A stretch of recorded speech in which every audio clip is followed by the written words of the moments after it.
did you want to bring this festival to Saskatoon specifically? Well, I'm a filmmaker myself, so I've been to a couple film festivals, and it wasn't just film festivals in general, but it was one film festival in particular called the Maoriland in Aotearoa, which is New Zealand. They're very language-based, the Maori language, and their culture, it's very rich in culture, and the youth are really leading that festival. And I remember being there and thinking, wow, I would love for our community to have this. And I think it's so important to have that representation and to invite youth to come and watch films of an accurate representation. So I think that's what it really inspired this festival.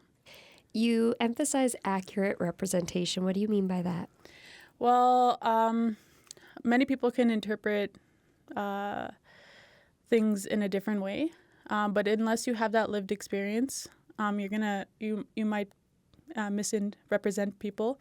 And I know a lot of people come into Indigenous communities to tell our stories, but we have our own voices. And it's about time that we're empowering each other and uplifting each other and supporting each other to tell our stories. We have our own voices. We have our own stories. We're natural storytellers since time immemorial. So that's what this festival's hoping to foster more of. This is, as I mentioned, the second year of the festival.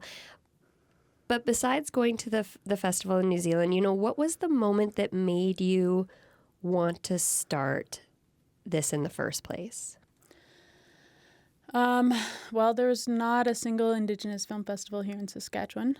There's there's a small industry here for film, but it's very small already. And the Indigenous film industry here is even smaller than that. Oftentimes you'll go to film festivals and you'll have their Indigenous programmer or Indigenous section, and it's really small. And oftentimes, we have so many different filmmakers with different skills, and you got your animators, you got your documentarians, you got your filmmakers who specialize in drama, but they're also different. And then we're all put in the same category. So yeah, I just wanted to showcase Saskatchewan, Treaty 6, and filmmakers here, and help them to get inspired, especially the youth here, to see themselves and to see film is a possibility. We just don't see it here. That's the second time you've kind of mentioned the youth in particular seeing these films. Why is that important?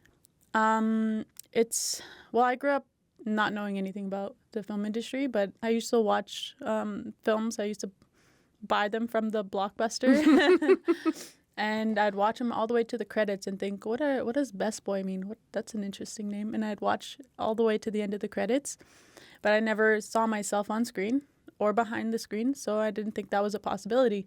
It wasn't until I was an adult, and then I had to leave my home territory, my culture, my language, my family, in order to pursue film. And I want to bring that here so that the youth don't have to leave. You shouldn't have to leave your territory to pursue something that's so easy and attainable. But we have to do the work to bring it to them. What are some of the films that stand out to you that you think people should come out and see? Actually, this year I didn't watch all the films.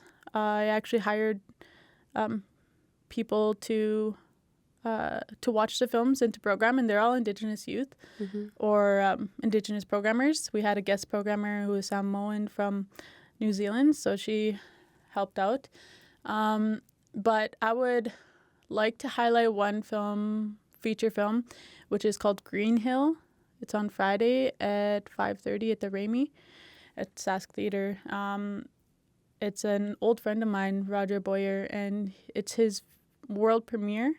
And I think it's incredible to have a world premiere here at Ācimowin Film Festival. And I just really want to get butts in seats. I think that's most important, because when you've finished a hardworking, a passion project, a feature film, it's so nice to have a world premiere where a theater is full, and I think that we could give that to him. And I think it's just important, like you said, to support those members of the community and to get out and see these films. Second year of the film festival, what's changed or what is maybe new about the festival this year that people can check out?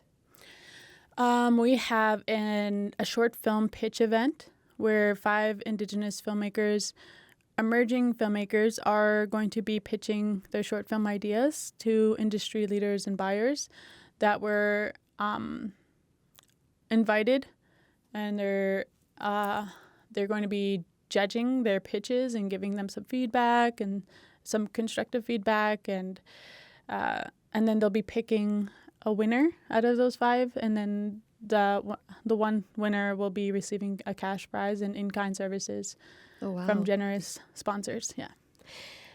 It seems like a lot of work, and it seems like you've asked people to help you this year, which is so wonderful. But what drives you to do this and put in all the work for the festival? The fact that a lot of people depend on me. That's what drives me. I notice I lose less, or I sleep a lot less, like at least a month prior to the event, especially from last year and then this year.